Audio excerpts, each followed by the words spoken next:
The conference room hummed with a nervous energy, a palpable anticipation hanging in the air.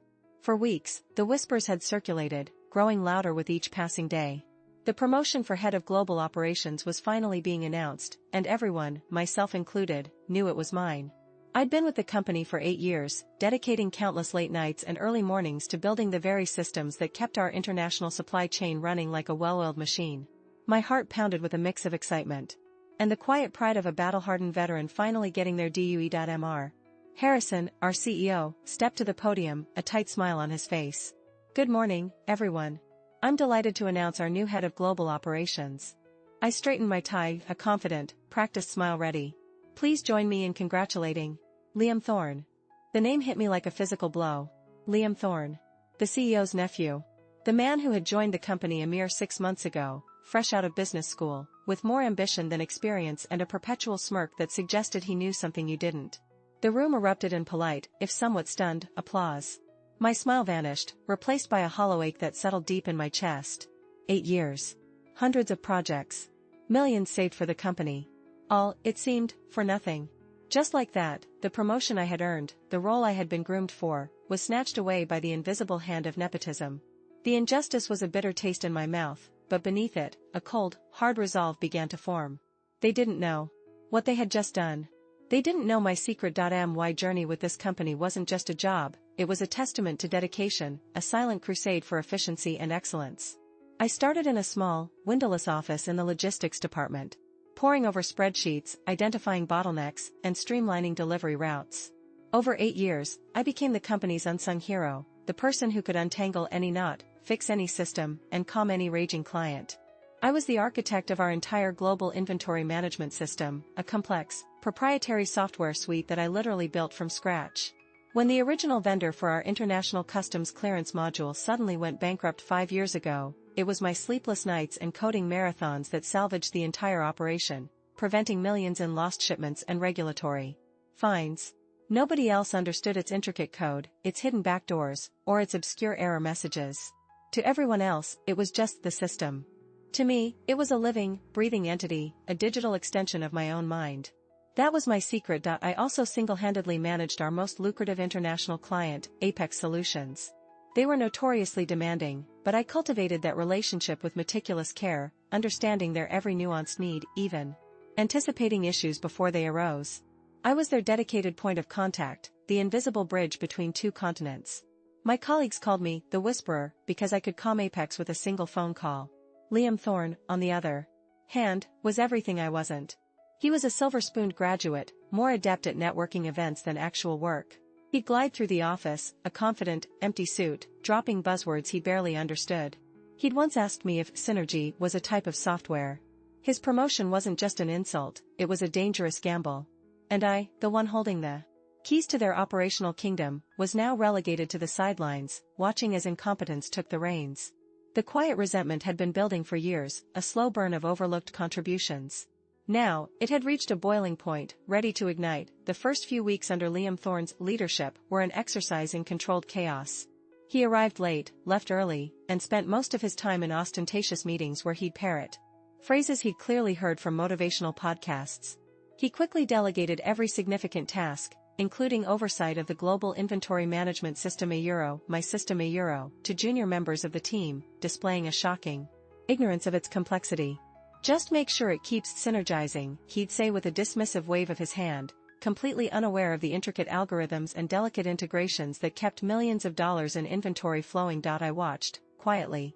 I saw him approve a new, untested feature update for the system that I knew would create a critical data corruption bug, a bug I had explicitly documented and warned against years ago. I heard him confidently tell Mr. Harrison that the Apex Solutions account was running itself, completely oblivious to the daily fires I had been subtly extinguishing for years, protecting that crucial relationship. When minor issues arose, he fumble, panic, and then try to blame the legacy system my system. He even tried to take credit for the Q3 profit margin increase, which was largely due to an efficiency improvement I had implemented 6 months prior, without his knowledge or input. My role became one of strategic withdrawal. When a junior team member approached me, Clearly overwhelmed by a task Liam had assigned them concerning the system, I offered general advice but refrained from revealing the precise, intricate solutions only I possessed. "You're smart, I'd say, I'm sure you'll figure it out." It wasn't malice, it was a deliberate act of letting the natural consequences of his incompetence play out. I was removing the invisible safety net, allowing him to truly stand on his own two unsteady feet. Each misstep, each baffled expression on his face, was a quiet confirmation of his unsuitability for the role. The injustice was escalating, but so was my quiet confidence. The stage was being set, not for his failure, but for the dramatic revelation of my indispensability. While Liam Thorne was busy proving his incompetence, I was busy making myself indispensable in a different way. My retaliation wasn't about sabotage. It was about strategic absence. For years, I had been the ghost in the machine, the silent guardian of our most critical systems, the invisible hand guiding our most vital client relationships. No more. I began to quietly extract myself from the daily microfixes and implicit knowledge transfers that had become second nature. When an obscure error code popped up in the global inventory system a code only I knew how to manually override from the backend I simply didn't see the email until hours later.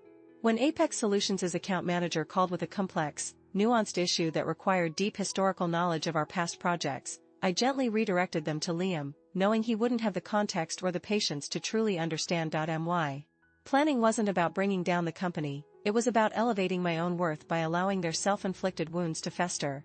I spent my extra time meticulously documenting every instance of Liam's missteps, every time a system error I could have fixed went unaddressed, every small client complaint that snowballed into a larger issue. This wasn't for revenge, not directly. It was for leverage. I also discreetly updated my resume, polished my LinkedIn profile, and began quietly networking with recruiters in the industry. I wasn't actively looking to leave just yet, but I wanted options. I wanted them to understand the true cost of their decision, and I wanted to be ready when that understanding inevitably dawned. It was a careful tightrope walk, enough absence to highlight their dependence, but not so much as to be accused of dereliction of duty. I was setting a quiet, devastating trap, built from the very foundations of my own hard work and hidden knowledge. The stage was almost perfectly set. The first tremor hit on a Monday morning. The global inventory management system, my system, started throwing critical error messages. Shipments were delayed, stock counts were off, and manufacturing lines ground to a halt. Panic spread through the company like wildfire. Liam Thorne, true to form, had no idea what to do. He blamed legacy bugs and called frantic, ineffectual meetings, pointing fingers at the IT department. Mr. Harrison was furious, his face a mask of disbelief as he watched millions of dollars in production time bleed away. Then, the earthquake. Our largest client, Apex Solutions, called with an ultimatum. Their latest, most critical order, involving custom components for a major government contract, was stuck.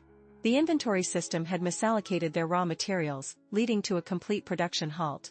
They were threatening to pull their entire multi-million-dollar account. "We need this fixed in 24 hours, Apex's CEO roared over the phone, "or we're taking our business elsewhere." Chaos erupted. Everyone tried to access the system's back-end, but it was a tangled web of my own design, impenetrable to anyone who didn't hold its secrets. Liam Thorne, red-faced and sweating, finally admitted, I don't know how to fix this. No one does. Mr. Harrison, desperate, his company on the brink, turned to me, his eyes wide with dawning horror and dawning hope. "Celine, you built this system. You're the only one who truly understands it. Can you fix it?" I looked at Liam, who stood deflated, his arrogance evaporated. I looked at the panicked faces of the executives who had cheered his promotion. And then I looked at Mr. Harrison, his face etched with regret. "Yes, Mr. Harrison," I said, my voice calm, "I can fix it. But we need to discuss why it broke. And what happens next." The room fell silent. My secret was no longer a secret. It was their only hope. The room was silent as I took control. With a few precise commands, I navigated the intricate back-end of the global inventory management system, pinpointing the corrupted data files that Liam's untested update had unleashed. As I worked, typing with practiced ease, I explained, not just how I was fixing it, but why it had happened. "This specific error," I stated calmly, "is a known vulnerability that was documented and advised against in my Q3 report last year. The update Liam approved directly bypassed the security protocols I put in place, creating a backdoor for this kind of data corruption." Liam Thorne, slumped in a chair, looked like a child caught with his hand in the cookie jar.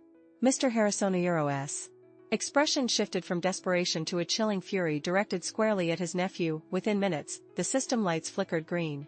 The inventory resynced, the production lines whirred back to life, and the Apex Solutions order was back on track.